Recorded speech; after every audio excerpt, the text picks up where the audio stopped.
தேவனது கிருபையினாலே இந்த புதிய வருடத்திற்குள்ளாக நாம் கடந்து வரும்படியாக தேவன் கிருபை செய்திருக்கிறார். அந்த ஆராதனையின் சிந்தனைக்காக யோவான் சுவிசேஷம் 15வது அதிகாரம் 1 முதல் 8 வசனங்கள். புதிய ஏற்பாட்டிலே 150வது பக்கம். யோவான் 15வது அதிகாரம் 1 முதல் 8 வசனங்கள். நான் மெய்யான திராட்சை செடி, என் பிதா திராட்சை தோட்டக்காரர்.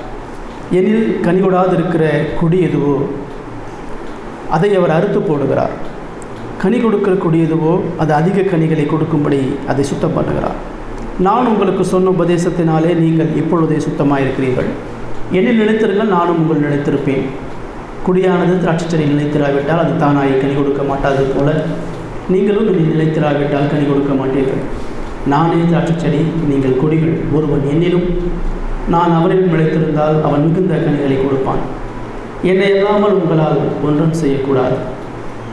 ஒருவன் என்னில் நிலைத்திராவிட்டால் வெளியே எரியுண்ட குடியைப் போல அவன் எரியுண்டு உலர்ந்து போவான். அப்படிப்பட்டவைகளை சேர்த்து அக்னியை போடுகிறார்கள், அவைகள் எரிந்து போகும்.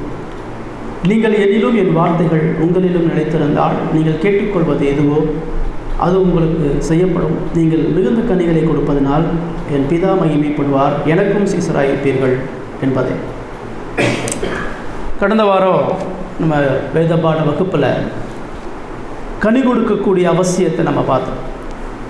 தேவன் ஒவ்வொரு மனிதனுக்கும் ஒரு புதிய வருடத்தை ஏன் கொடுக்குறார் அப்படின்னா, அவன் கடவுளுக்கென்று கனி கொடுத்து வாழும்படியாக கொடுக்குறான். இப்போ அந்த கனி கொடுத்து வாழுதல் என்றால் என்ன? நான் கடவுளுக்காக எப்படி கனி கொடுத்து வாழ முடியும் அப்படின்றது தான் இன்றைக்கு நாம் சிந்திக்க இருக்கோம். புதிய வருடத்தில் நமது நோக்கம் என்ன? கடவுள் இந்த வருடத்தை எனக்கு கொடுத்துருக்கிறார். இந்த வருடத்தில் நான் எப்படி வாழ போகிறேன்? இந்த வருடத்தில் என்னுடைய விருப்பங்கள் என்ன? இந்த வருடத்தில் என்னுடைய தீர்மானங்கள், நான் எதை நோக்கி இந்த வருடத்தில் வாழ போகிறேன்? தேவன் ஒவ்வொரு வருடத்தையும் நமக்கு கிருபையை கொடுக்கும் பொழுது நாம் அவருக்கென்று கனி கொடுத்து அவருக்கு பிரியமாய் அவரை மகிமைப்படுத்தும்படியாக தான் வாழும்படியாக அழைக்கப்படும். இப்போ இயேசு கிறிஸ்து அந்த கனி கொடுக்கக்கூடிய வாழ்வினுடைய சில அவசியமான காரியங்களை சொன்னார். கனி கொடுத்து வாழ்வல் என்பது உதாரணமாக நம்ம பார்க்கும்பொழுது ரொம்ப சிறப்பான யோவான் 15வது அதிகாரம் திராட்சை செடியினுடைய ஓமை. இயேசு அநேக ஓமைகளை சொல்லியிருக்கிறார். ஆனால் அந்த யோவானில் சொல்லப்பட்ட இந்த ஓமை சற்று வித்தியாசமானது. இயேசு எப்பயுமே ஒரு ஓமையை சொல்லி அந்த ஓமையினுடைய சத்தியம் என்னன்றதை இறுதியில் சொல்வார், இல்லைன்னா முன்னாடி சொல்வார். ஆனால் இந்த ஓமையை பார்த்தீங்கன்னா இது ஓமையாகவும் இருக்காது, வெறுமனே சத்தியம் சொன்ன மாதிரி இருக்காது. இது ஒரு ஓமையும் சத்தியமும் கலந்து சொல்வார். ஒரு லைன் ஒரு ஓமை இருக்கும், அதுக்கு ஒரு சத்தியத்தை சொல்கிறார், திரும்ப அடுத்து ஒரு ஓமையை சொல்கிறார், அடுத்து ஒரு சத்தியத்தை சொல்கிறார். அப்படி தான் இந்த ஓமை கலந்து இருக்கிறத பார்க்க முடியும். இப்போ இந்த 8 வசனங்களில் நீங்கள் பார்க்கும்பொழுது கிட்டத்தட்ட இந்த 15ஆம் அதிகாரம் முழுமையாக நீங்கள் பார்த்தீங்கன்னா 10 முறைக்கு மேலே ஒரு வார்த்தை திரும்ப வருது. அபைட் இன் மீன் நம்ம ஆங்கிலத்தில் சொல்லுவோம், அதாவது நிலைத்திருங்கள். இன்னும் தமிழில் சுத்தமாக சொல்லணும் இணைந்திருங்கள், அதான் சரியான பொருள். என்னோடு இணைந்திருங்கள் அப்படின்ற வார்த்தை 10 முறைக்கு அதிகமாக இந்த 15 வசனத்துக்குள்ளே வருகிறத நம்ம பார்ப்போம். இப்போ இந்த ஓமை நமக்கு ரொம்ப அடிப்படையாக தெரியும். இது திராட்சை செடி ஓமை. இப்போ ஆண்டவர் இதை யூதர்களுக்கு சொல்கிறார். இது உனக்கு ரொம்ப பரிச்சயமான ஒரு வேலை, ஒரு தோட்டம் தான் திராட்சை தோட்டம். பைபிள் அநேக நேரங்களில் அத்தி மரம், ஒலிவ மரம், திராட்சை செடிகள் இதெல்லாம் அதிகமாக பேசுது. யூதர்கள் இந்த 3 மரங்களிலிருந்தும் அதிகமான பலன்களை பெறுகிறாங்க. அத்தி மரம், ஒலிவ மரம், திராட்சை செடி. அதில் இந்த 3ஐயும் நீங்கள் ஒப்பிட்டு பார்க்கும் பொழுது நம்ம லூக்கா 13 பார்த்தோம், அவர் அத்தி மரத்தை சொன்னார். இப்போ யோவான் 15 பார்க்குறோம், அவர் திராட்சை செடியை சொல்கிறார். சொல்லப்போனால் இயேசு அநேக உபதேசங்கள், அநேக ஓமைகள் இந்த திராட்சை செடி, திராட்சை தோட்டம் அப்படின்ற காரியத்தை நிறைய முறை இயேசு பயன்படுத்துகிறார். இப்போ ஏன் அப்படின்னு நீங்கள் பார்த்தீங்கன்னா, இது ஏதோ மக்களுக்கு எளிமையாக புரிஞ்சுன்றக்காண்டி அவர் பயன்படுத்துகிறார்.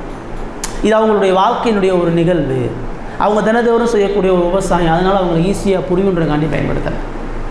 இயேசு வாயை திறந்தார் அப்படின்னா வேதத்தை தவிர வேறு எது வராது. இயேசுவினுடைய எல்லா ஓமைகளும் பழைய ஏற்பாட்டில் சொல்லப்பட்ட காரியம். இயேசு எந்த ஒரு ஓமையையும் சுயமாக சொல்லவே இல்லை.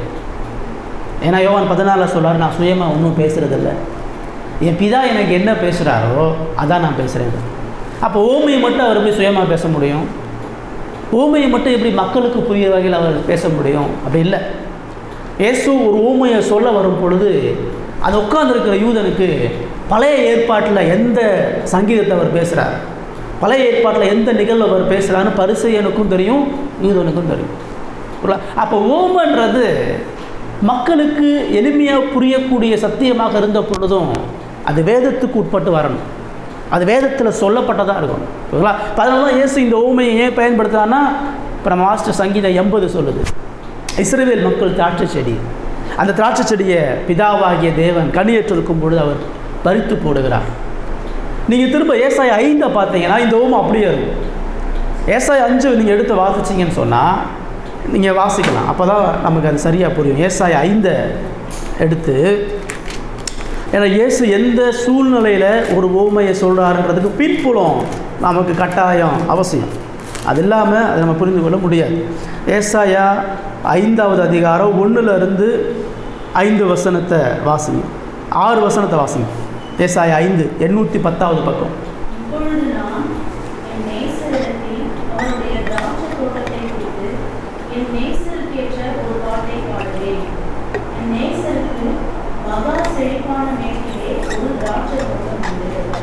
அவர் அதை வேலியடைத்து அதில் உள்ள கற்களை போக்கி அதிலே நற்குல திராட்சை செடிகளை நட்டு அதில் நடுவில் ஒரு கோபுரத்தை கட்டி அதில் ஆலையையும் உண்டு பண்ணி அது நல்ல திராட்சை பழங்களை தரும் என்று காத்திருந்தார். அதுவோ கசப்பான பழங்களை தந்தது. எருசலேமின் குடிகளே, யூதாவின் மனுஷரே, எனக்கும் என் திராட்சை தோட்டத்துக்கும் நியாயம் தீருங்கள். நான் என் திராட்சை தோட்டத்திற்காக செய்யாத எந்த வேலையை அதற்கு நீ செய்யலாம். அது நல்ல திராட்சை பழங்களை தரும் என்று நான் காத்திருக்கிறேன். அது கசப்பான பழங்களை தந்ததென்ன? இப்போதும் நான் என் திராட்சை தோட்டத்துக்கு செய்வதை உங்களுக்கு அறிவித்தேன். அதன் வேலியை எடுத்து போடுவேன், அது மேய்ந்து போடப்படும். அதன் அடைப்பை நகர்ப்பேன், அது மிதியில் இருக்கும். அதை பாழாக்கி விடுவேன். அதன் கிளை நறுக்கப்படாமலும் களை கொத்தி எடுக்கப்படாமலும் போவதினால் முச்செடியும் நெருஞ்சிலும் முளைக்கும். அதன் மேல் மழை பெய்யாதபடிக்கு மேகங்களுக்கும் கட்டளையிடுவேன். பார்த்தீங்களா? யோவான் 15க்கும் இதுக்கும் நெருங்கிய ஒற்றுமை இருக்கிறத பார்க்கலாம். இப்போ இஸ்ரவேல திராட்சை செடியாக பழைய ஏற்பாடு முழுவதுமாக சொல்கிறார். அது கனி கொடுக்காத பொழுது அதை நான் பிடுங்கி போடுவேன், அதை நான் சுத்திகரித்து அதை வைக்கும் பொழுது அதற்கான பலனை கொடுக்காத பொழுது நான் நியாயம் தீர்ப்பேன்றதில் ஆண்டவர் இங்கே சொல்கிறார். திரும்ப இன்னும் நீங்கள் எசேக்கியேல் 17 பார்க்கலாம், எரேமியா 12 பார்க்கலாம். இப்படி பல இடங்களில் ஆண்டவர் திராட்சை செடி, திராட்சை தோட்டம்னு இஸ்ரவேலை குறித்து சொல்கிறார். இப்போ இயேசு தான் வாயை திறந்து இந்த ஓமையை சொல்லும் பொழுது அவர்களுக்கு ரொம்ப தெளிவாக தெரியுது, நம்மளை பற்றி பேசுகிறார், இஸ்ரவேல் ஜனங்களை குறித்து அவர் சொல்கிறார். இல்லைங்களா? அப்போ அப்படி சொல்லும் பொழுது பழைய ஏற்பாட்டில் இந்த திராட்சை செடி, திராட்சை தோட்டம்னு வருகிற எல்லா இடத்துலையும் அது கனி கொடாமல் இருக்குதுன்றதை அவர் சொல்கிறார். இந்த திராட்சை தோட்டம் கனி கொடாமல் இருக்குது, நீ கனி கொடாமல் இருந்தால் நான் உன்னை அழித்து போட்டுருவேன், உன் அக்கினிக்கு இரையாக்குவேன்னா பழைய ஏற்பாட்டில் உள்ள எல்லா தீர்க்க தரிசனமும் சங்கீதமும் சொல்லும். இப்போ இயேசு அதற்கான மீட்பை சொல்கிறார். ஒரு திராட்சை தோட்டம், ஒரு திராட்சை செடி அது எப்படி பாதுகாக்கப்பட முடியும் அப்படின்றதுக்கு இயேசு இங்கே பதிலை சொல்கிறார். அப்படி பதிலை சொல்லும் பொழுது அவர் சொல்கிறாரு, 1வது வசனத்தில் சொல்கிறாரு, நான் மெய்யான திராட்சை செடி, என் பிதா திராட்சை தோட்டக்காரர் அப்படின்னு சொல்கிறார். பழைய ஏற்பாடு சொல்கிறது இஸ்ரவேல் திராட்சை செடி, ஆனால் ஏன் சொல்கிறாரு நான் தான் மெய்யான திராட்சை செடின்றார். இஸ்ரவேல் மெய்யான திராட்சை செடி இல்லை, அது அடையாளமாக சொல்லப்பட்ட மக்கள். அவர்கள் தேவ புத்திரர்களாக எண்ணப்பட்டார்கள், ஆனால் அவர்கள் தேவனுக்கு துரோகம் செய்து விழுந்து போனார்கள். நான் தேவனுக்கு பிரியமானவன், நான் தேவனுக்கு கனி தரக்கூடிய செடி, என் மூலமாக தான் தேவன் பலனையும் மகிமையும் அடைகிறார். அதனால் நான் மெய்யான திராட்சை செடி, என் பிதா திராட்சை தோட்டக்காரர் அப்படின்ற ஒரு காரியத்தை இயேசு இங்கே விதானமாக சொல்கிறத பார்க்கணும். இப்போ பழைய ஏற்பாடு திராட்சை செடி கனியற்று இருக்கிறது, அது அழிக்கப்படும் சொல்லக்கூடிய வேலையில் இயேசு கிறிஸ்து அதுக்கு பதில் சொல்கிறார். எப்படி அந்த திராட்சை செடி கனி கொடுக்கும். அப்படி கனி கொடுக்கும் பொழுது நம்ம அதில் முன்பின் உள்ள வசனங்களை பார்க்க போகிறோம். இயேசு இங்கே முன்பின்னாக தான் பேசுகிறார். இது வந்து ஓமை பார்த்தீங்கன்னா இது ஒரு ஆர்டராக இருக்காது, இது கலந்து மிக்ஸ் பண்ணி தான் இயேசு இங்கே பேசுகிறார். ரைட். இப்போ பிரதானமாக ஒரு செடி, அந்த செடியில் உள்ள கொடிகள் மூலமாக தான் கனி கொடுக்குது. திராட்சை செடி அதனுடைய கொடிகள் மூலமாக கனி கொடுக்குது. அந்த கனிகள் எப்படி கனி கொடுக்குது என்று பார்க்கும் பொழுது, அந்த கொடி உயிருள்ளதாக சத்துள்ளதாக இருக்கும் பொழுது அது அதிக கனிகளை கொடுக்கும். அதையே சொல்கிறாரு, எண்ணில் நிலைத்திருங்கன்ற வசனம் 4 வாசிங்க. வசனம் 4. எண்ணில் நிலைத்திருங்கள், நான் உங்களில் நிலைத்திருப்பேன். கொடியானது திராட்சை செடியில் நிலைத்திருந்தால் அது தானாய் கனி கொடுக்க மாட்டாது. நீங்கள் எண்ணில் நிலைத்திராவிட்டால் கனி கொடுக்க மாட்டீர்கள் சொல்கிறாரு. நீங்கள் எண்ணில் நிலைத்திருந்தால் கனி கொடுப்பீங்க அப்படின்ற ஒரு வார்த்தையை சொல்கிறார். ஏன் நிலைத்திருக்க சொல்கிறார்? செடி கொடியோடு, அந்த கொடி செடியோடு இணைந்திருந்தால் மட்டும்தான் அது கனி கொடுக்கும். செடியை விட்டு அந்த கொடி தனியாக இருந்தால் கனி கொடுக்காது. அது அந்த செடியிலிருந்து சத்துக்களை, அந்த செடியிலிருந்து பலனை, உணவை பெற்றுக்கொண்டால் மட்டும்தான் அந்த கொடியின் மூலமாக கனி உருவாகுன்றதான் இயல்பான விஷயம். பேசிங்க சொல்கிறார், நீங்கள் என்னோடு இணைந்திருக்கும் பொழுது, என்னோடு உயிரோட்டமான ஒரு வாழ்க்கையை நீங்கள் பெற்றுக்கொள்ளும் பொழுது நீங்கள் கனி கொடுக்கிறவர்களாக இருக்கிறீர்கள். 5வது வசனத்தில் சொல்கிறாரு, என்ன சொல்கிறாரு? நானே திராட்சை செடி, நீங்கள் கொடிகள். ஒருவன் என்னிலும் நான் அவனிலும் நிலைத்திருந்தால் அவன் மிகுந்த கனிகளை கொடுப்பான். என்னை அல்லாமல் உங்களால் ஒன்றும் செய்யக்கூடாது. 2 சொல்கிறாரு. நான் செடி, நீங்கள் கொடி. ஒருவன் என்னில் நிலைத்திருக்கணும், நான் அவனில் நிலைத்திருக்கணும். 2 உறவையும் சொல்கிறார். நான் மட்டும் நிலைத்திருக்கிறது இல்லை. செடியானது கொடியை சார்ந்து இருக்குது, கொடியானது செடியை சார்ந்து இருக்குது. செடி தனியாக கனி கொடுக்காது, கொடி தனியாக கனி கொடுக்காது. செடியும் கொடியும் இணைந்தாக தான் கனி கொடுக்க முடியும். செடியின் இடத்திலிருந்து எல்லா விதமான பலனையும் பெற்றுக்கொண்டு கொடி கனி கொடுக்கக்கூடியதாக இருக்கிறது. இப்போ அதே போல் ஒரு கடவுளை பின்பற்றக்கூடிய மனிதன், ஒரு கிறிஸ்துவ விசுவாசிக்கக்கூடிய மனிதன், அவன் கிறிஸ்துவனிடத்திலிருந்து தொடர்ச்சியான ஜீவன் பெறாமல், கிறிஸ்துவனிடத்திலிருந்து தொடர்ச்சியான பலனை பெறாமல், கிறிஸ்துவனிடத்திலிருந்து தொடர்ச்சியான அந்த உறவை பெறாமல் அவன் ஒருபொழுது கனி கொடுக்க முடியாது அப்படின்றத பார்க்கணும். சரி, எப்படி நான் ஜீவன் பெறுவது? இயேசு கிறிஸ்துவனிடத்திலிருந்து எனக்கு எப்படி ஜீவன் வருகிறது? 7வது வசனத்தை வாசனம். நீங்கள் என்னிலும் என் வார்த்தைகள் உங்களிலும் நிலைத்திருந்தால் நீங்கள் கேட்டுக்கொள்வது எதுவோ அது உங்களுக்கு செய்யப்படும். இப்போ இயேசு நீங்கள் என்னோடு நிலைத்திருங்கன்னு சொல்லும் பொழுது என்னுடைய வார்த்தையோடு நிலைத்திருங்கன்றார். என் வார்த்தைகள் உங்களிலும் நிலைத்திருந்தால் அப்படின்றார். கிறிஸ்துவினுடைய உபதேசமும் கிறிஸ்துவினுடைய வார்த்தை மட்டும்தான் நமக்கு ஜீவன் தருகிறது. நானே ஜீவ வார்த்தைன்னு அவர் சொல்கிறார். அவர் தனது வார்த்தையின் மூலமாக நமக்கு ஜீவனை தருகிறார். அவருடைய வார்த்தை நம்முடைய ஆத்மாவுக்கு ஜீவனையும் பலனையும் கொடுக்கிறது.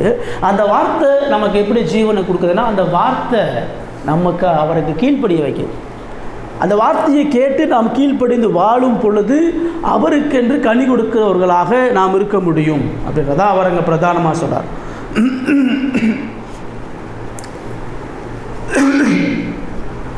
அதுக்கடுத்து அந்த 7வது வசனத்தில் பின்பகுதியில் சொல்கிறாரு, நீங்கள் என்னிலும் என் வார்த்தை உங்கள் நிலைத்திருந்தால் நீங்கள் கேட்டுக்கொள்வது எதுவோ அது உங்களுக்கு செய்யப்படும். கிறிஸ்துவினுடைய வார்த்தை எனக்கு ஜீவனை கொடுக்கும் பொழுது நான் அவரிடத்துல ஜெபிக்கிறவனாக இருக்கிறேன். அந்த என் வார்த்தை உங்களிடத்தில் நிலைத்திருந்தால் நீங்கள் என்கிட்ட கேட்பீங்கன்ற என் வார்த்தையை நீங்கள் உட்கொள்ளும் பொழுது என்னுடைய சமூகத்தில் இணைந்து என்னோடு கூட உறவு கொள்கிறவர்களாக, என்னோடு கூட வேண்டுதல் செய்கிறவர்களாக இருப்பீங்க. இயேசுவினுடைய வார்த்தை எனக்கு இருந்தால் தான் நான் சரியாக ஜெபிக்க முடியும், சரியாக ஒரு இடத்துல கேட்க முடியும். அப்படி நான் கேட்கும் பொழுது அவர் பலன் தருகிறார். இப்போ நாங்கள் தேவனுக்கு என்று கனி கொடுத்து வாழ்வது என்பது முதலாவது கிறிஸ்துவினுடைய வார்த்தைக்கு செவி கொடுத்து அவருடைய வார்த்தையில் நிலைத்திருந்து அந்த வார்த்தைக்கு கீழ்ப்படிந்து அந்த வார்த்தையை சார்ந்து கொண்டு நான் ஜெபிக்கிறது பிரதானம் என்பதை கிறிஸ்து உண்மையாக நமக்கு சொல்லுகிறார். வசனம் 16 வாசனம். 16வது வசனம். நீங்கள் என்னை தெரிந்து கொள்ளவில்லை, நான் உங்களை தெரிந்து கொண்டேன். நீங்கள் என் நாமத்தில் பிதாவை கேட்டுக்கொள்வது எதுவோ அதை அவர் உங்களுக்கு கொடுக்கத்தக்கதாக நீங்கள் போய் கனி கொடுக்கும்படி உங்கள் கனி நிலைத்திருக்கும்படிக்கும் நான் உங்களை ஏற்படுத்தினேன். நீங்கள் என் நாமத்தினாலே பிதாவினிடத்தில் கேட்டுக்கொள்வது எதுவோ அதை அவர் உங்களுக்கு கொடுக்கத்தக்கதாக நீங்கள் போய் கனி கொடுக்கும்படி உங்கள் கனி நிலைத்திருக்கும்படி நான் உங்களை ஏற்படுத்தினேன் அப்படின்ற ஒரு விஷயத்தை இயேசு பிரதானமாக சொல்கிறார். அது நான் உங்களோடு நிலைத்திருக்கும் பொழுது நீங்கள் என்னோடு கூட நிலைத்திருக்கிறீங்க. நீங்கள் என்னோடு நிலைத்திருக்கும் பொழுது என்னை நோக்கி ஜெபிக்கிறீர்கள். நீங்கள் ஜெபிக்கும் பொழுது பிதாவானவர் பதில் கொடுத்து உங்களை கனி கொடுக்கிறவராக மாற்றுகிறார். இப்போ வேதத்தை சார்ந்து இயேசுவினுடைய வார்த்தையை சார்ந்து அவரோடு கூட ஜெபிக்கிறவர்களாக நாம் இருக்கும் பொழுது அவருக்கு கனி கொடுக்கிறவர்களாக இருக்கிறோம். இயேசு இனி நிலைத்திருங்கள் என்று சொல்லும் பொழுது அவருடைய வார்த்தை ஆழமாக வாசித்து அதற்கு கீழ்ப்படிந்து அவரிடத்தில் ஜெபித்து அவரோடு இணைந்து வாழக்கூடிய வாழ்க்கை தான் இயேசு இங்கே பிரதானமாக சொல்லுகிறார். கிறிஸ்து இல்லாமல் ஒரு விசுவாசி எதையும் தானாக செய்ய முடியாது, தானாக எதையும் செயல்படுத்த முடியாதுன்றதை இயேசு அங்கே பிரதானமாக சொல்கிறார். ரைட். முதல் விஷயம் சொல்கிறாரு, கனி கொடுக்கணும்னா அவரோட நிலைத்திருக்கணும். அவரோட நிலைத்திருக்கணும்னா அவருடைய வார்த்தையை கேட்கணும், கீழ்ப்படியணும், அவரிடத்தில் ஜெபிக்கணும். இப்போ நிலைத்திருத்தல் என்பது அடுத்ததாக என்ன சொல்கிறது என்று பார்க்கும்பொழுது 9-10 வசனத்தை வாசிங்க. 9-10 பிதா என்னில் அன்பாய் இருக்கிறது போல நான் உங்களில் அன்பாய் இருக்கிறேன், என்னுடைய அன்பிலே நிலைத்திருங்கள். போய் அவனு சொல்கிறாரு, நிலைத்திருக்கிறது என்பது நான் பிதா அவருடைய அன்பில் நிலைத்திருக்கிறேன். பிதாவை அன்பு கூர்ந்து நான் நிலைத்திருக்கிறது போல நீங்கள் என்னுடைய அன்பிலே நிலைத்திருங்கள். இயேசுவோடு அன்பு கூர்ந்து அவருடைய அன்புக்குள்ளாக நிலைத்திருக்கிறத பிரதானமாக சொல்கிறேன். 10வது வசனம் நான் சொல்கிறது, நான் என் பிதாவின் கற்பனைகளை கைக்கொண்டு அவருடைய அன்பிலே நிலைத்திருக்கிறது போல நீங்களும் என் கற்பனைகளை கைக்கொண்டிருந்தால் என்னுடைய அன்பிலே நிலைத்திருப்பீர்கள். இப்போ அன்புக்கான எக்ஸ்பிளனேஷன் சொல்கிறார். இப்போ நான் இயேசுவை அன்பு கூறுறதுன்னா என்னது? நான் பிதாவினுடைய கற்பனைகளை கை கொள்றதுனால தான் அவருடைய அன்பை நினைச்சிருக்கேன். நான் பிதாவை அன்பு கூறேன்னு சொன்னால் அவருடைய வார்த்தைக்கு கை கொண்டு நான் கீழ்ப்படுகிறேன். இப்போ நீங்கள் என்னில் அன்பு கூர்ந்தீங்கன்னு சொன்னால் என்னுடைய கற்பனைகளை கை கொண்டு இருக்கும் பொழுது நீங்கள் என்னுடைய அன்பில் நிலைத்திருப்பீங்கன்ற ஒரு வார்த்தையை அவர் சொல்கிறார். இப்போ நிலைத்திருத்தல் என்பது கிறிஸ்துவினுடைய வார்த்தை, அதை கேட்டு கீழ்ப்படிந்து அவரை முழுமையாக நேசித்து அவருடைய உபதேசத்துக்கு படி வாழக்கூடிய அந்த வாழ்வை அவர் பிரதானமாக சொல்கிறார். இப்போ வசனம் 12 வாசிங்க. 12 நான் உங்களில் அன்பாய் இருக்கிறது போல நீங்களும் ஒருவரில் ஒருவர் அன்பாய் இருந்து கொண்டு இருக்க வேண்டும் என்பதை என்னுடைய கற்பனையாக இருக்கிறது. இப்போ இன்னும் ஒரு எக்ஸ்ட்ரா ஒரு சேர்த்து சொல்கிறார். என்னோடு நீங்கள் நிலைத்திருக்கிறது என்பது நீங்கள் ஒருவரில் ஒருவர் அன்பாக இருக்க வேண்டும் என்பதே என்னுடைய கற்பனை. என் வார்த்தைக்கு கீழ்ப்படிவது என்பது நீங்கள் ஒருவர் ஒருவர் அன்பு கூறுவது முக்கியமானது என்றார். 17வது வசனம் சொல்லுங்க, என்ன வாசிங்க. நீங்கள் ஒருவரில் ஒருவர் அன்பாய் இருக்க வேண்டும் என்று இவைகளை உங்களுக்கு கற்பிக்கிறேன். நீ ஒருவர் ஒருவர் அன்பு கூறும் பொழுது என்னில் நிலைத்திருந்து என்னுக்கு கீழ்ப்படிந்து என்னுடைய உறவை நிலைத்திருக்கும் பொழுது நீங்கள் கனிகளை கொடுப்பீர்கள் அப்படின்றத சொல்லலாம். இதுதான் நிலைத்திருத்தலுக்கான அடிப்படையான காரியம். கடவுளுக்கு என்று கனி கொடுக்கணும்னு சொன்னால் இயேசுவோடு நிலைத்திருக்கணும். இப்போ இயேசுவோடு நிலைத்திருக்கணும்னு சொன்னால் அவருடைய வார்த்தை தெரியணும், அவருடைய வார்த்தையை வாசிக்கணும், தியானிக்கணும். அந்த வார்த்தைக்கு கீழ்ப்படியும் பொழுது அவர் எனக்கு ஜீவனை தருகிறார். அப்படி நான் கீழ்ப்படிந்து வாழும் பொழுது அவருடைய சமூகத்தில் நான் ஜெபிக்கிறவனாக இருக்கேன். அப்படி ஜெபிக்கக்கூடிய அந்த ஜெபம் அவர் அன்பு கூறும்படியாக நடந்தது. அவரை நான் அன்பு கூறும் பொழுது அவருடைய மக்களை அன்பு கூறும்படியாக அழைக்கப்படும். இந்த 4 காரியங்கள் தான் இயேசுவோடு நிலைத்திருக்கிறது. இந்த 4 செய்யாமல் ஒருத்தன் கனி கொடுக்க முடியாது. இந்த 4 என் வாழ்க்கையில் இல்லைன்னு சொன்னால் என் வாழ்க்கையில் தேவனுக்கு பிரியமான கனியுள்ள வாழ்க்கையை நான் செய்ய முடியாது. இப்போ தேவன் நம்மக்கிட்ட எதிர்பார்க்கக்கூடிய கனியுள்ள வாழ்க்கை என்பது இயேசுவை நோக்கி பார்த்து இயேசுவினுடைய உபதேசத்துக்கு செவி கொடுத்து அவரிடத்தில் ஜெபித்து அவரை நேசித்து அவருடைய மக்களை நேசிப்பது தான் பிரதானமானது அப்படின்றத ஒரு புது வருடத்தில் நம்முடைய வாழ்க்கையினுடைய நோக்கம் இதாக இருக்கணும். பிரதானம் இவ்வளோ வருஷம் இதை நம்ம செஞ்சுருக்கலாம், இவ்வளோ வருஷம் இதை கடமையாக செஞ்சுருக்கலாம், இவ்வளோ வருஷம் இதை ஒழுங்கு கிரமமாக அறியாமல் செஞ்சுருக்கலாம். ஆனால் இயேசு இங்கே ரொம்ப தெளிவாக அந்த ஓமையின் மூலமாக சொல்கிறாரு, கடவுள் மகிமைப்படும்படியாக என் வாழ்க்கை இருக்கணும்னு ஆசைப்பட்டேன்னா இந்த 2024 தேவனுக்கு பிரியமான ஒரு வாழ்க்கை, தேவனுக்கு என்னை அர்ப்பணிக்கக்கூடிய வாழ்க்கை, தேவன் எனக்கு பாராட்டின எல்லா மீட்புக்கும் ரட்சிப்புக்கும் நன்றி உள்ள ஒரு வாழ்க்கையை இருக்கணும்னு சொன்னால் நம்ம பிரதானமாக செய்ய வேண்டியது இயேசுவோட இணைத்திருக்கணும். இயேசுவோடைய உறவில் நாம் இணைந்து இல்லாமல் ஒரு பொழுதும் அவருக்கு பிரியமாக அவரை மகிமைப்படுத்தக்கூடிய வாழ்க்கையை ஒரு பொழுதும் வாழ முடியாது. இந்த 2024 நமது முதல் பிரதானமான பணி, நமது முதல் பிரதானமான நோக்கம் இந்த வேத மனிதர்களாக நாம் மாறுறதான். இந்த வேதத்தையும் என்னையும் பிரிக்க முடியாத அளவுக்கு இந்த வேதத்தில் எவ்வளவு தூரம் நான் வளர்ந்து பெறுகிறேனோ அவ்வளவு தூரம் ஜெபத்தில் வளருவேன். நீங்கள் வேதத்தை உண்மையாக வாசிச்சிங்கன்னா இந்த வேதம் உங்களை முழங்கால் படியிடாமல் வைக்காது. நீங்கள் வேதம் வாசித்து இந்த வேதம் உங்களை ஜெபத்துக்கு நடத்தலைன்னா நீங்கள் பொய்யா வேதம் வாசிக்கிறீங்கன்னு அர்த்தம். உங்கள் வேத வாசிப்பு உங்களை கடவுளிடத்தில் மண்டியிட வைக்கலைன்னு சொன்னால் நீங்கள் ஒரு போலியான கடமைக்கென்று வேதத்தை கையாளுகிறவர்களாக நாம் இருக்கோம். உண்மையான வேத வாசிப்பு உண்மையான ஜெபத்துக்கு நடந்தது. உண்மையான ஜெபம் கடவுளை அதிகமாக நேசித்து அவர் அதிகமாக பற்றி கொண்டு அவருக்கு கீழ்ப்படியக்கூடிய ஒரு பலனை கொடுக்குது. வெறுமனே வேத வாசிப்பு இல்லை, அந்த வேத வாசிப்போடு இணைந்திருக்கக்கூடிய ஜெப வாழ்க்கை. கடவுளுடைய வார்த்தையை உட்கொள்ளும் பொழுது என்னுடைய ஜெபம் அந்த வார்த்தையாக மட்டும்தான் இருக்கும். என்னுடைய ஜெபம் முழுவதும் அந்த வார்த்தையில் அவர் சொன்னிய அந்த சத்தியங்களோட அதாக இருக்கும். அப்படி நான் ஜெபிக்கும் பொழுது அவரை நேசிக்கவும், அவரை நான் நேசிக்கும் பொழுது அவருடைய மக்களை அன்பு கூறும்படியான இருதயத்தை எனக்கு கொடுக்குறார். இதுதான் கனியுள்ள வாழ்க்கை. இந்த வருடத்தில் என்னுடைய இருதய வாஞ்ச திருச்சபையாக நம்முடைய இருதய வாஞ்ச பிரதானமாக என்ன இருக்கணும்னு சொன்னால் இதுதான் இருக்கும். இந்த வருடம் இயேசுவோடு நான் நெருங்கி சேருகிற ஒரு வருடமாக இருக்கணும். இயேசுவை என்னையும் பிரிக்க முடியாத ஒரு இணக்கமான உறவுள்ள வருடமாக இருக்கணும். நான் இயேசுவோட இணைக்க முடியாத உறவில் இருக்கணும்னு சொன்னால் வேதத்தோடு இணைந்து இருக்கிறவனாக இருக்கணும். வேத சத்தியங்களோடு வேதம் சொல்லக்கூடிய அநேக உபதேசங்களுக்கு நான் சும்மா இதை அறிவுபூர்வமாக சத்தியத்தை கேட்டு போகிறதில்ல. அதுக்கு நான் என்னை உட்புகுத்துறவனா, அதுக்கு என்னை கீழ்ப்பிடித்துறவனா இருக்கிறது தான் திருச்சபையாக நாம தேவனுக்கு செய்ய வேண்டிய முதல் பிரதான பணி. இதை தவிர வேறு எதுவும் நம்முடைய நோக்கமா, இதை தவிர வேறு எதுவும் நம்முடைய திட்டமா, இதை தவிர வேறு எதுவும் நம்முடைய தீர்மானமாக இருந்துச்சுன்னு சொன்னால் அதெல்லாம் பயனற்றது.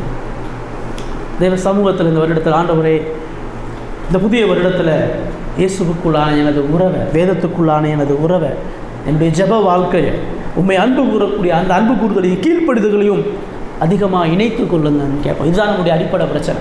மனிதனுடைய அடிப்படை பிரச்சனை அவன் இயேசுவோடு சேர்ந்து இல்லாததான். இயேசுவை விட்டு விலகி இருக்கிறனால தான் அவன் பாவத்தில் விழுகிறான். இயேசுவை விட்டு விலகி இருக்கிறனால தான் அவன் கண்ணீர் வடிக்கிறான். இயேசுவை விட்டு விலகி இருக்கிறனால தான் அவன் இக்கட்டுகளை துன்பங்களை மாட்டிக்கொண்டு கடவுளை குறித்த சந்தேகங்களும் பயங்கள் அவனுக்கு இருக்கு. இயேசுவோடு இணைந்திருக்கும் பொழுது அது மகிமையுள்ள கனி கொடுக்கக்கூடிய ஒரு வாழ்க்கையை கொடுக்கும். ரெண்டாவது நம்ம இங்கே பார்க்குறோம், நான் தேவனுக்கு என்று கனி கொடுக்கணும்னு சொன்னால் இயேசு இன்னொரு விஷயத்தை சொல்கிறார். வசனம் 2 வாசிங்க. என்னில் கனி கொடாது இருக்கிற கொடி எதுவோ அதை அவர் அறுத்து போடுகிறார். கனி கொடுக்கிற கொடி எதுவோ அதை அதிக கனிகளை கொடுக்கும்படி அதை சுத்தம் பண்ணுகிறார். நிலைத்திருக்கிறதுல இன்னொரு ஒரு பணி அவர் சொல்கிறாரு. என்னுடைய கனி கொடுக்கிற கொடி எதுவோ அது அதிக கனிகளை கொடுக்கும்படி அதை சுத்தம் பண்ணுகிறா அப்படின்னு ஒரு விஷயத்தை சொல்கிறாங்களா. அப்போ அந்த பரிசுத்தத்தை இயேசு கிறிஸ்து இங்கே பிரதானமாக முன்னிறுத்துகிறார். அதாவது ஒரு திராட்சை தோட்டத்தில் அந்த திராட்சை தோட்டத்து வேலைக்காரர்களோ எஜமானோ அந்த திராட்சை செடி அதிகமாக கனி கொடுக்கணும்னு சொன்னால் அந்த தினந்தோறும் அந்த திராட்சை தோட்டத்துக்குள்ளே போய் அந்த சுத்தப்படுத்தக்கூடிய வேலையை அவங்க செய்வோம்.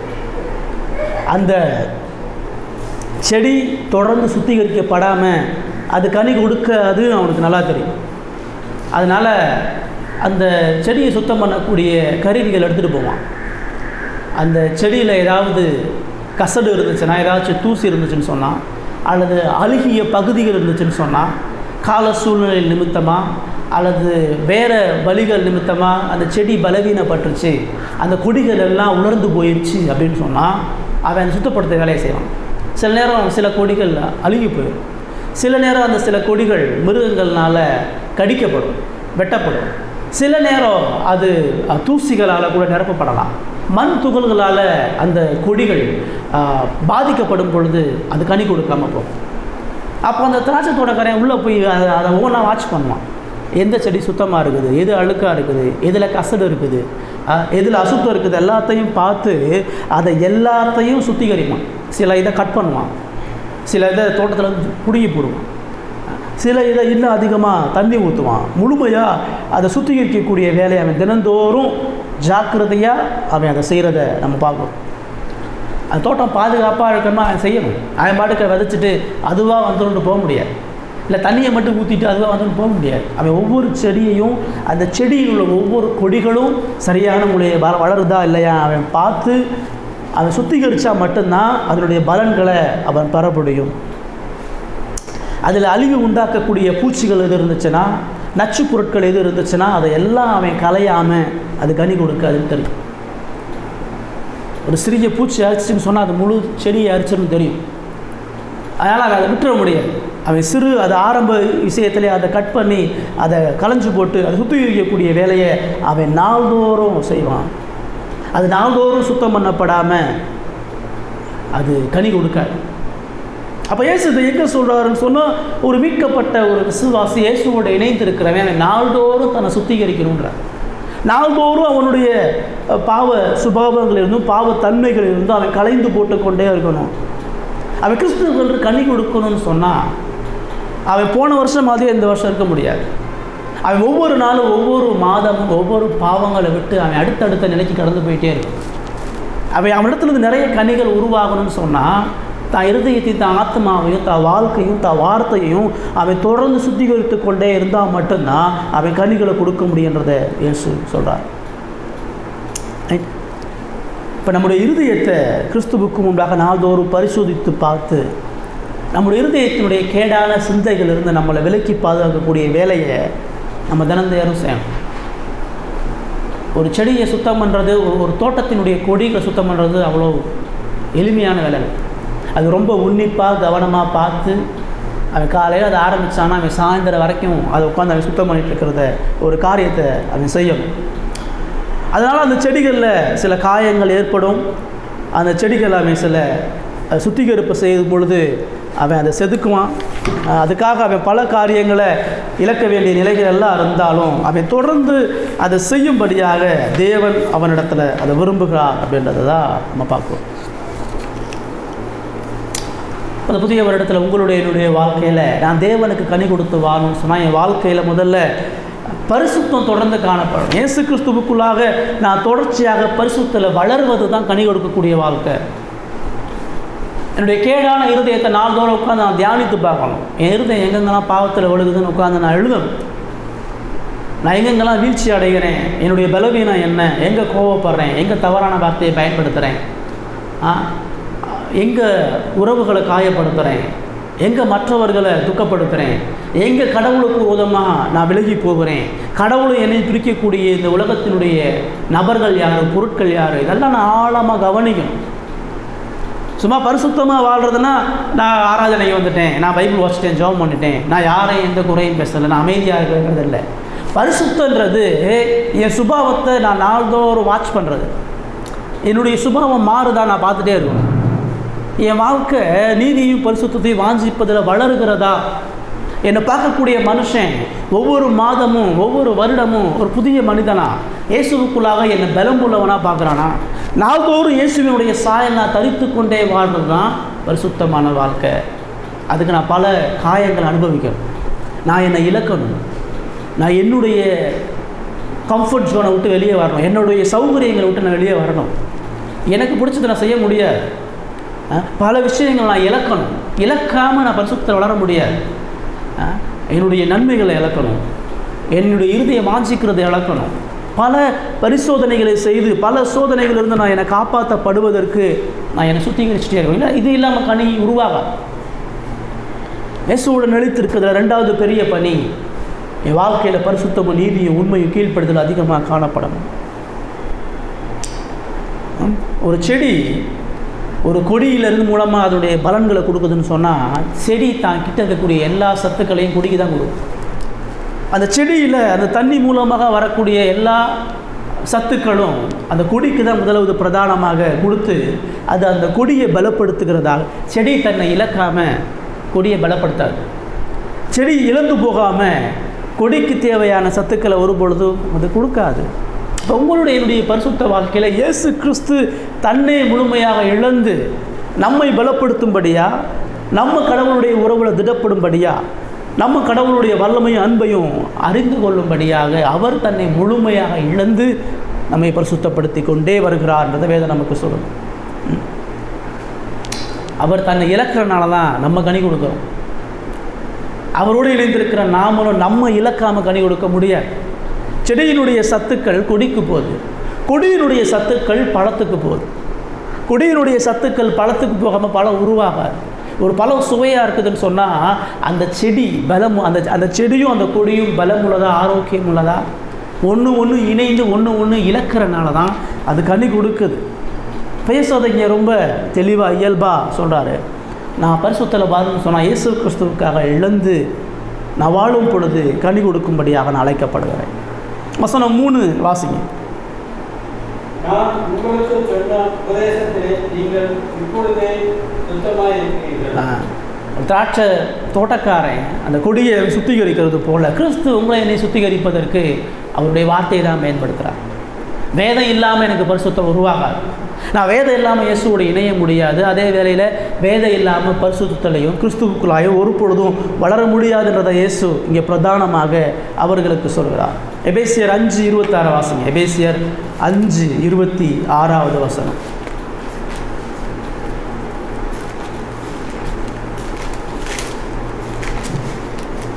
இருநூற்றி 268 பக்கம்.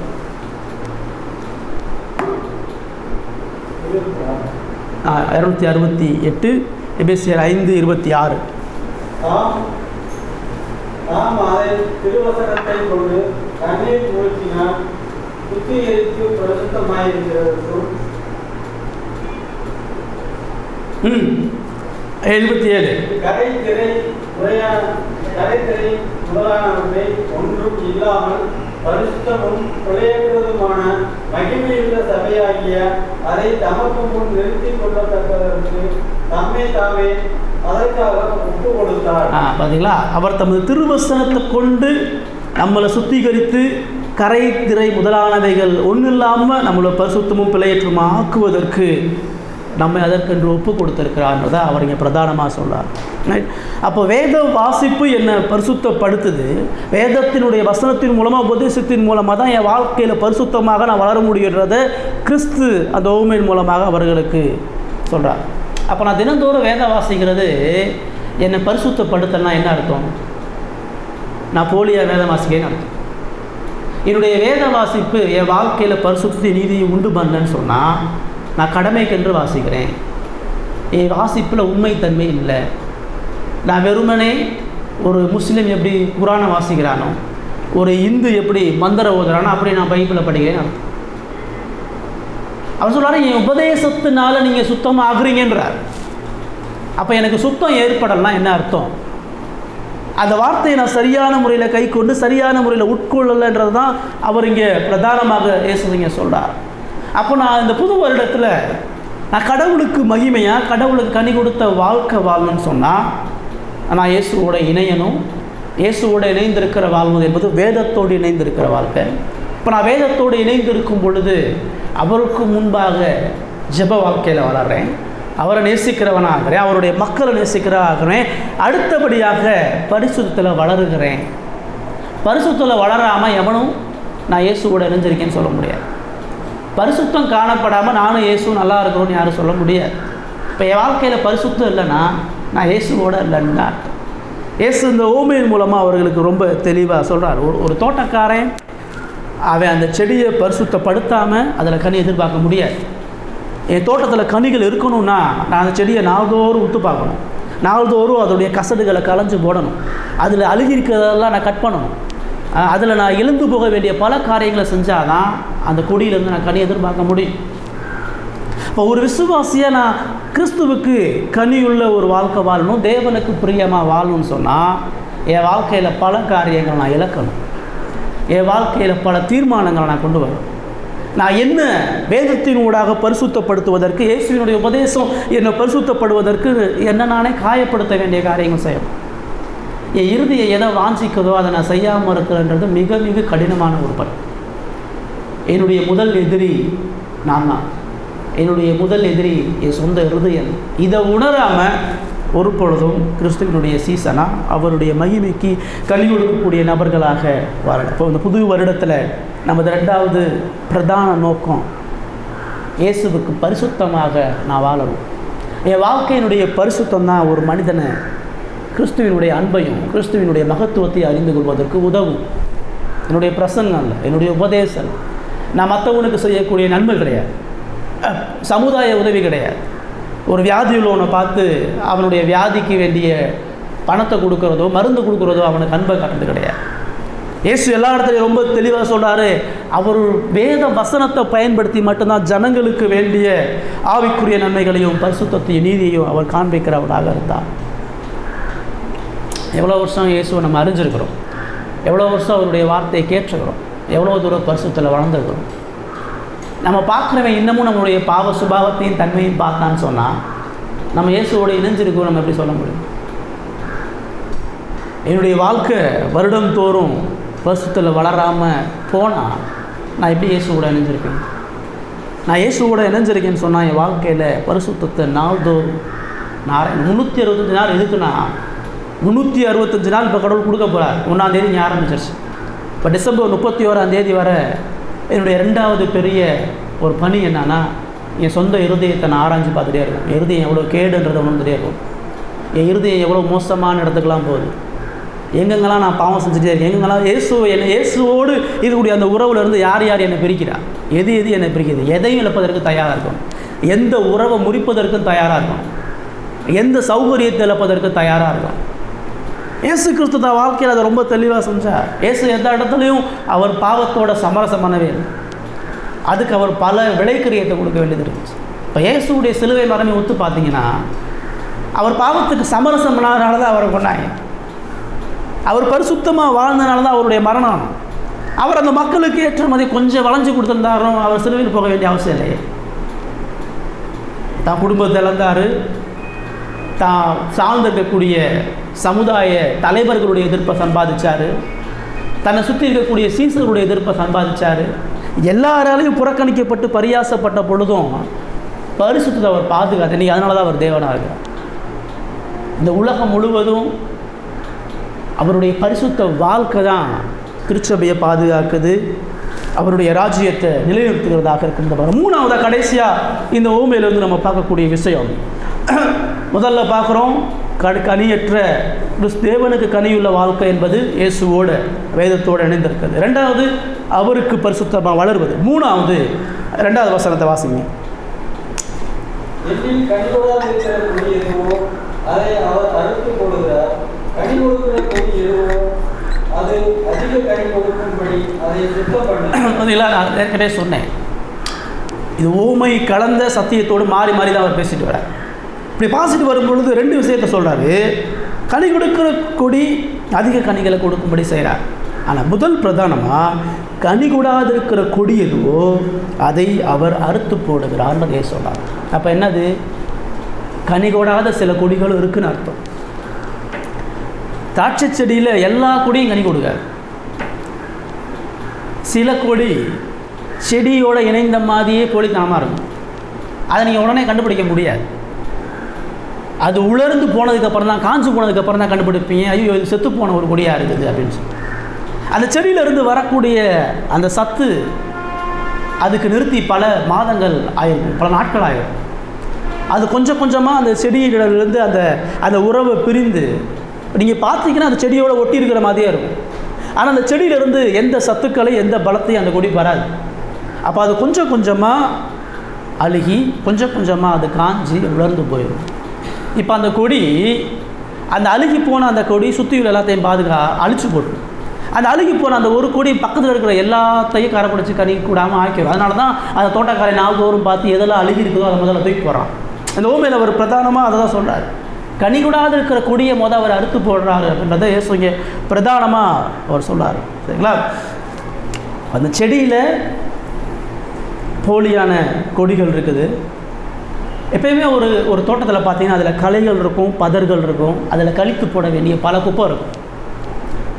அந்த எஜமாக அந்த நல்ல செடி கனி கொடுக்கணும்னு சொன்னால் அசுத்தமானதெல்லாம் களைஞ்சு போடும். அப்போ தான் அது சரியான முறையில் கனி கொடுக்கும். அப்போ அந்த கனியற்ற அந்த செடி, அந்த கொடி அந்த செடியிலேருந்து எப்பயுமே பிடுங்கப்படும். அது ஒரு பொழுது அங்கே இணைந்திருக்க முடியாது. அதுதான் சொல்கிறார் ஆண்டவர். அவைகள் தோட்டக்காரனால் கட்டாயமாக எரியப்படும், தூக்கி வீசப்படும். 4வது வசனத்தை தான் 4வது வசனத்தை வாசனம். 4வது வசனம். என்னில் நிலைத்திருங்கள், நானும் உங்களில் நிலைத்திருப்பேன்.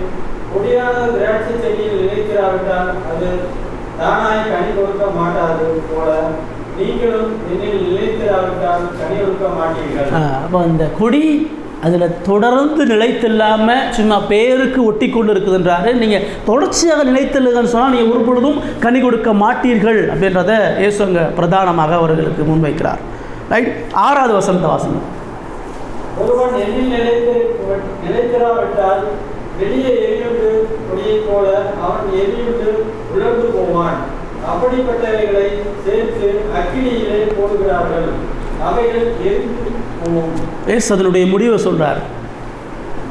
போலியா அந்த செடியில் நிலைத்திருக்கக்கூடிய அந்த கொடி கட்டாயம் அது பிடுங்கப்படும், அது எரிந்து வீசப்படும், அது இறுதியாக அக்கினியில் போடப்படுன்ற காரியத்தை இயேசு அந்த மக்களுக்கு அங்கே பிரதானமாக சொல்கிறார். இப்போ இயேசு இந்த திராட்சை செடியை அவர் சொல்லும் பொழுது தான் சபையை அவர் முன்னிலைப்படுத்தி தான் அந்த சபைக்கு தலைவராக இருந்து அந்த சபையில் உள்ள ஜனங்களை குறித்து அவர் பேசிட்டு இருக்கார். அப்படி பேசும் பொழுது ஒரு சபையில் போலியான பக்தியுள்ள மனிதனும் இருப்பான், வெளிப்பிரகாரமான பக்தியை காட்டக்கூடிய மக்களும் சபையில் இருப்பான். எப்படி செடியில் போலியான குடி இருக்குதோ அதையில் சபையில் போலியாக இயேசுவை பின்பற்றக்கூடிய மனிதனும் இருப்பான். வெறுமனே கடமைக்கு கடவுளை தேடக்கூடிய மனிதன் திருச்சபையில் காணப்படுவான்றதை அவர் சொல்கிறார். விசுவாசியை போல் நடிக்கக்கூடிய மக்கள் இருப்பார்கள், அவர்கள் கட்டாயம் நியாயம் தீர்க்கப்படுவார்கள். வெளிப்புறத்தில் பக்திமானா வாழ்ந்து அந்தரங்க வாழ்க்கையில் தொடர்ந்து பாவத்தை நேசித்து பாவ வாழ்க்கையில் மனிதன் வாழ்கிற மனிதன் தேவனால் நிச்சயம் நியாயம் தீர்க்கப்படுவான்றதை ஏசாங்க சொல்ல. நடிகர் எப்பொழுதும் அவனுடைய வேஷம் கலைக்கப்படும், அவன் நிராகரிக்கப்படுவான் அப்படின்றத இயேசு எச்சரிக்கிறார். இயேசு கிறிஸ்துவினுடைய உபதேசத்தை அசட்டை செய்யக்கூடியவன் தான் நிலைத்திருக்காமல் போவான். எப்படி அந்த செடியினுடைய பலன்கள் அந்த கொடி நிராகரிக்கிறதோ, அந்த பலன் உட்கொண்டது வளராமல் இருக்கிறதோ, அதே போல் அவருடைய உபதேசத்தையும் அவருடைய வார்த்தைகளையும் அசட்டை செய்கிறவன் அல்லது கடமைக்கென்று ஜெபிக்கிறவன், அன்பற்று வாழுகிறவன், போலியா சுயநலத்துக்காண்டி கடவுளை தேடுகிறவன், உலக நன்மைக்காக கடவுளிடத்தில் வருகிறவன், பரிசுத்தத்தை விரும்பாதவன், இதெல்லாம் ஒரு மனுஷனை கொண்டு இருக்கும் பொழுது தேவன் அவனை நியாய தீர்ப்பு நாளில் அவன் நித்திய நரகத்தில் தள்ளுவதற்கு சித்தம் உள்ளவராக இருக்கிறார். இந்த ஓமை ஒரு பெரிய எச்சரிப்பையும் கொடுக்குது. இந்த ஓமை எவ்வளவு மகிமையான காரியங்களை சொல்லுதோ இறுதியோ இயேசு கிறிஸ்து ஒரு மிகப்பெரிய எச்சரிப்பை அந்த கேட்டிருக்கக்கூடிய அந்த யூத ஜனங்களுக்கு அவர் கொடுக்குறார். இது ஏற்கனவே பழைய ஏற்பாட்டில் சங்கீதம் 50, ஏசாயா 5 பல ஓமானங்களை இயேசு அவர்களுக்கு எச்சரிக்கிறார். கனிகொடாத கொடி அது கட்டாயம் நியாயம் தீர்க்கப்படும், அது வெட்டப்படும், அது நீதியாக சங்கரிக்கப்படும் என்பதை இயேசு இங்கே பிரதானமாக அவர் சொன்னார். அப்போ நான் சபைக்கு வந்து கொண்டிருந்தும் என்னுடைய ஆவிக்குரிய கடமைகளை செய்து கொண்டிருந்தும் நான் உண்மையுள்ள விசுவாசியாக இல்லாமல் போக முடியும். என்னுடைய விசுவாசன்றது நான் ஆராதனைக்கு வரதில்லை, என்னுடைய விசுவாசன்றது நான் எப்படி ஜெபிக்கிறேன்றது இல்லை, என்னுடைய வேத ஞானம் எவ்வளோ தூரம் இருக்குதுன்னு இல்லை, நான் எப்படி பிரசங்கம் பண்ணுறேன்றதும் கூட இல்லை, நான் எப்படி ஊழியம் செய்கிறேன்றதும் கூட இல்லை, நான் ஒரு 100 ஆத்மாவை நான் சபையை கொண்டு வரேன் நான் விசுவாசின்னு சொல்கிறதுக்கும் எந்த எவிடன்ஸையும் ஆண்டவர் இங்கே கொடுக்கணும். விசுவாசின்றவே பிரதானமாக அங்கே சொல்லும் பொழுது அவன் வெளிப்புற அடையாளங்களை போலியாக கொண்டிருப்பவன் கிடையாது. போலியான ஒரு பக்தியை தரித்து கொண்டிருப்பேன் ஒரு பொழுது விசுவாசியாக இருக்க முடியாதுன்றதை இயேசு கிறிஸ்து இங்கே பிரதானமாக சொல்கிறார். புது வருடத்தில் இது எனக்கு இன்னொரு எச்சரிப்பை கொடுக்குது. முதல்ல பார்க்குறோம், நான் கடவுளுக்கென்று மகிமைக்கென்று கனி கொடுத்து வாழணும்னா என்னுடைய உறவு கிறிஸ்துவுக்குள்ளாக நெருங்கி இருக்கணும், வேதத்தோடு நெருங்கி இருக்கணும், ஜபத்தோடு நெருங்கிடும். 2வது பரிசுத்த வாழ்க்கையை வளரணும். 3வது நான் பார்க்கும் பொழுது என்னுடைய வாழ்க்கை போலியற்று இருக்கும், என்னுடைய வாழ்க்கை மாயமாலமற்று இருக்கும், என்னுடைய வாழ்க்கை போலியான எல்லா வெளிப்புற செயல்களையும் ஒழித்து விட்டு முதலாவது என்னுடைய அந்தரங்க வாழ்க்கையில் இயேசு கிறிஸ்துவுக்குள்ளாக நான் யாருன்றது தான் முக்கியமான விஷயம். இயேசு கிறிஸ்துவுக்குள்ளாக என்னுடைய தனிப்பட்ட வாழ்க்கையில் நான் உண்மையுள்ளவனாக இருக்கிறேனா, அவருடைய பார்வையில் பரிசுத்தம் உள்ளவனாக இருக்கிறேனா, அவர் நியாயம் தீர்க்க வரும் பொழுது இதோ உண்மையும் முத்தமான ஊழியக்காரனை நம்ம சொல்லுவாரா? நம்ம பக்தி யாருக்காக இருக்குது? நிறைய நேரம் மற்றவனுக்கு முன்னாடி கிறிஸ்தவனை வாழ முயற்சிக்கும், நிறைய நேரம் மற்றவன் நம்முடைய கிறிஸ்துவ வாழ்க்கை மெச்சிக்கொள்ளும்படியான சுபாவம் நம்ம அறியாமல் நமக்குள்ள வரும். பேசுங்க, அதை எல்லாத்தையும் அவர் சங்கரிக்கிறார். கிறிஸ்துவினுடைய பார்வையில் பரிசுத்தவானா நீதிமானா அவருடைய ரட்சிப்பின் வஸ்திரத்தை அறிந்து கொள்ளாத எந்த ஒரு மனிதனும் ஒரு பொழுதும் அவருக்கு பாத்திரமா அவருக்கு மகிமையாக அவர் வாழ முடியாதுன்றதை அவர் அங்கே சொல்கிறார். ரைட். அதான் அந்த ஊமையினுடைய இறுதியில் அவர் சொல்கிறார். 8வது வசனத்தை வாசிங்க. 8வது வசனம். நீங்கள் மிகுந்த கனிகளை கொடுப்பதினால் என் பிதா மகிமைப்படுவார், எனக்கு சீரராக இருக்கிறீர்கள். நீ மிகுந்த கனி கொடுக்கும் பொழுது மட்டும்தான் கடவுளை மகிமைப்படுத்த முடியும். கடவுளை மகிமைப்படுத்தக்கூடிய வாழ்க்கை என்பது தேவனுக்கு என்று நான் வாழக்கூடிய கனியுள்ள வாழ்க்கை. அந்த கனியுள்ள வாழ்க்கை என்னன்றதை முன்னாடி நம்ம பார்த்துட்டோம். இப்போ புது வருடத்தில் எப்படி வாழ போகிறோம்? சில நேரம் நம்முடைய விசுவாசத்தை வேத பரிசித்து பார்க்க சொல்லுது. நம்ம 50 வருட விசுவாசத்தில் இருந்திருக்கலாம், 50 வருட வேத சத்தியத்தை அறிந்திருக்கலாம். ஆனாலும் மரண நொடி வர நான் உண்மையான விசுவாசியாலே என்ற கேள்வியை, அது எவ்வளோ பெரிய போதகனாக இருந்தாலும், அவன் எவ்வளோ இறையியல் கற்றிருந்தாலும் அந்த கேள்வியை நான் கேட்கணும். எந்த ஒரு மனிதனும் தன்னுடைய விசுவாசத்தில் உறுதியாக நான் நிற்கிறேன் என்று எவனை எண்ணக்கூடாதுன்னு வேணும் நம்மளை எச்சரிக்கும். அப்போ என் இருதயத்தை இந்த 365 நாள் கடவுள் எனக்கு ஏன் கொடுக்குறாருன்னா, என்னுடைய இருதயத்தையும் என்னுடைய போலியான என்னுடைய கிறிஸ்துவ வாழ்க்கை, நான் என்னுடைய கிறிஸ்துவ வாழ்க்கையில் போலித்தனம் எங்கெல்லாம் இருக்குன்னு நான் பார்க்கணும். நான் எங்கெங்கெல்லாம் இயேசுவுக்கு மாய்மாலம் மாறிட்டு இருக்கேன்றதை ஆராயும்படியாக தேவன் நம்மை அழைக்கிறார். நிறைய நேரம் நான் என் மனசாட்சிக்கு நான் சரியாக இருக்கிறேன், எனக்கு கிறிஸ்துவுக்கு தனிப்பட்ட ஒரு நல்லா இருக்குது, நம்மளே ஏமாற்றிட்டு வாழ்ந்துடுறோம். உண்மையான நம்முடைய இருதயத்தினுடைய மாய்மாலத்தை நம்ம வீழ்ந்து போகக்கூடிய நிலை அநேக முறை நமக்கு இருக்கலாம். 4 செவத்துக்குள்ளே நம்முடைய இருதயமும் நம்முடைய வாழ்க்கை எப்படி இருக்குதுன்றதான் இயேசு பார்க்குறோம். அந்த ரங்கத்தில் நம்ம யாருன்றது தான் கிறிஸ்துவுக்கு உண்மையான மனிதர்கள். சபைக்கு முன்பாக நம்மளால் வேஷம் போட முடியும், இன்னொரு மனிதனுக்கு முன்பாக நம்ம கிறிஸ்துவற்று போலியாக வாழ முடியும். ஆனால் என்னுடைய தனிப்பட்ட வாழ்க்கையில் இயேசு என்னை பார்த்தாருன்னா நான் எப்படி இருக்கிறேன்? என்னுடைய உள்ளான இருதயமும் என்னுடைய உள்ளான சிந்தையும் உண்மையாக தேவ பக்தியோடு தான் இருக்குதா? என் குடும்ப வாழ்க்கை போது எப்படி இருக்குது? நான் இயேசுவை காட்டக்கூடிய முதல் பிரதானமான இடம் குடும்பம் தான். அதுக்கு தான் குடும்பத்தை ஏற்படுத்துவேன். என்னுடைய மனைவி என்னுடைய விசுவாசத்தை குறித்து என்ன சாட்சி சொல்லுவேன்? என்னுடைய கணவன் என்னுடைய விசுவாசத்தை, என் பிள்ளை என்ன சொல்லுவேன் என்னை பற்றி? என் பிள்ளைக்கு முன்னாடி என்னுடைய விசுவாசம் இருக்கிறேன். அங்கேயே நம்ம தோற்று போயிட்டோன்னு சொன்னால் வெளியில் எவ்வளோ பக்தியாக வாழ்ந்து வெளியில் உள்ளவன் எவ்வளோ மிச்சம் என்ன பிரச்சனை? தேவன் ஏற்படுத்தக்கூடிய அந்த வழிமுறையில் தான் அவரை நம்ம மகிமைப்படுத்த முடியும். நான் இயேசுவோடு இணைந்திருக்கிறேன் சொல்வது என்பது இது மிக கடினமான பணி.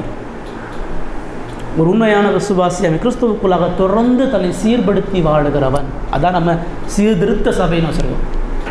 நாம் சீர்திருந்தி கொண்டே வாழக்கூடிய ஒரு சபையா, அனுதினமும் பாவத்தை களைந்து போடுகிறவளா, அனுதினமும் போலித்தனத்தை களைந்து போடுவா, உண்மையை நோக்கி மெய்யான சத்தியத்திலையும் மெய்யான பாதையை நோக்கி வளரக்கூடிய மக்களாக நாம் இருக்கிறோன்றது தான் இங்கே உண்மையாக இயேசு கிறிஸ்து நம்மிடத்தில் இருக்கிறார்.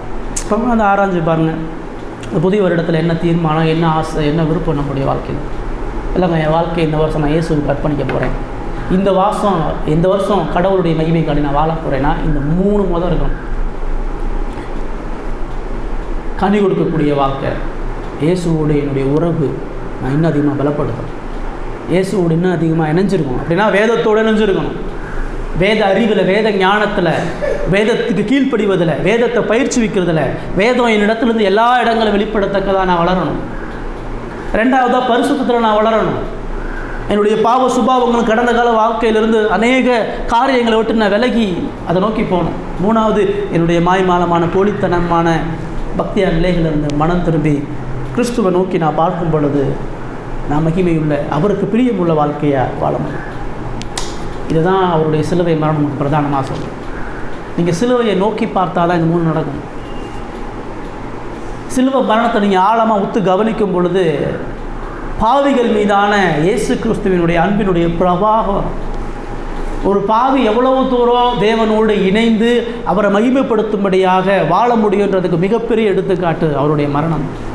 அந்த மரணத்தை 365 நாள் எனக்கு தேவையான ஒன்று அந்த விலை மதிப்பில்லாத அவருடைய மன்னிப்பும் அவருடைய இரத்தமும். அந்த மன்னிப்பு இரத்தமும் தான் நாள்தோறும் அவருடைய சமூகத்தை நோக்கி ஓடுவதற்கும் அவரோடு என்னை இணைத்துக் கொள்வதற்குமான வழிகோலாக இருக்கும். அந்த மரணத்தை நோக்கி பார்க்கும் பொழுது தான் என்னுடைய பரிசுத்தத்தில் நான் வளர முடியும். கடவுள் தான் உயிரை கொடுக்கிறார், கடவுள் தான் ஜீவனை எனக்காக பலி செலுத்திருக்கான்றது தான் பரிசுத்த பயத்துக்கு நேராக, பாவத்தை வெறுக்கிறதுக்கு நேராக என்ன நடக்கும். அவருடைய சிலுவை மரணத்தை நான் உத்து கவனிக்கும் பொழுது மட்டும்தான் என் வாழ்க்கையில் எவ்வளோ சீர்திருத்தத்தை நான் கொண்டு வந்து ஆகணும். என் வாழ்க்கை எவ்வளவு தூரம் போலித்தனங்களை விட்டு, தவறான காரியங்களை விட்டு இயேசுவோடு என்னுடைய குடும்பத்திலையும் என்னுடைய சமுதாயத்திலையும் நான் வாழ்ந்திருக்கிற சபையிலையும் அவரை மகிமைப்படுத்த முடியுன்றது நம்ம ஆராய்ந்த புதிய வருடத்தில் இப்படிப்பட்ட மேலான ஆசீர்வாதங்களை கொடுத்து தேவன் நம்மை ஆசீர்வதிப்பாளார்கள்.